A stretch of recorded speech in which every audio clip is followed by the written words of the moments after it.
Howdy, this is Compelled Unbeliever. Today I'm going to help you to understand the Bible when you study it better than ever. If you would like to see more videos on the Bible, hit that subscribe button and be sure and hit the bell so you get notifications of more videos. This is a far more effective methodology of understanding what the Bible really is than you will ever get from any church or preachers. It just got real.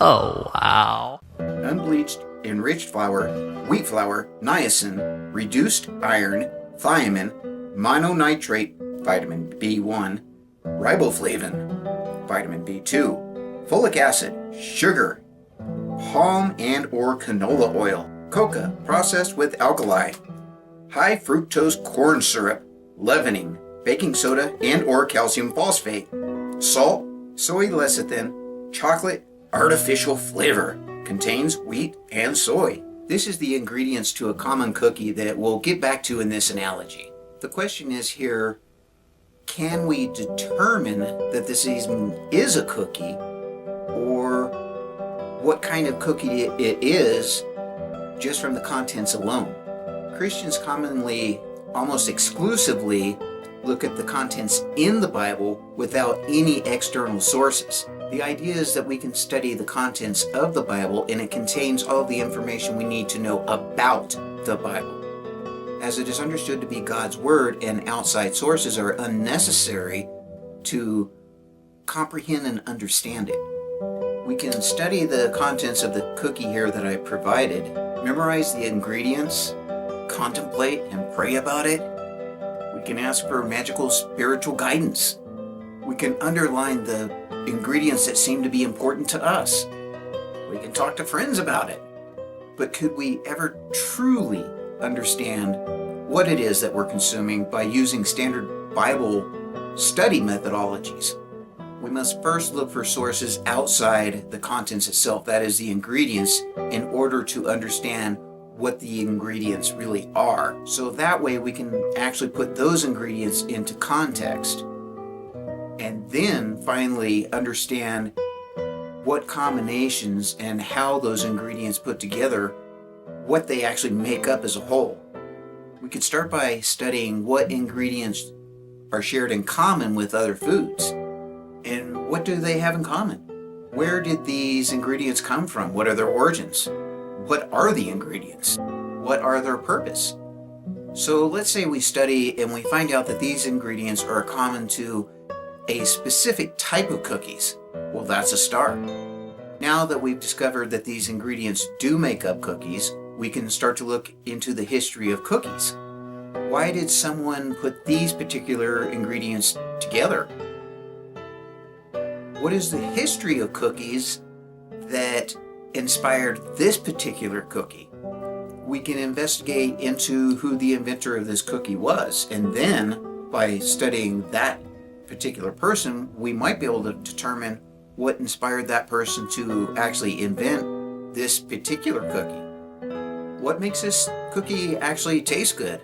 Does it give us a sugar rush? This brings us into the field of human physiology. Is it a comfort food? Now we're delving into psychology. Is this cookie shared commonly with other people? Is it given to children that learn to have a taste for it very young and grow up to share it with their children? This brings us into the field of sociology. Like religion, foods are often passed on from one generation to another. Is that a factor? Are there certain artifacts that can be found that show us that humans long ago enjoyed certain snack foods or enjoyed particular flavors? This brings us into the field of archaeology.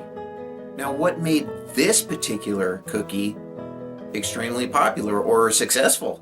Was it advertising with a great jingle? Was it magazines? What was the company's business plan to market this particular cookie? Religions proselytize and are evangelize and actually do things to spread their religion. So is that a factor, or is it a bigger factor than the flavor or the cookie itself?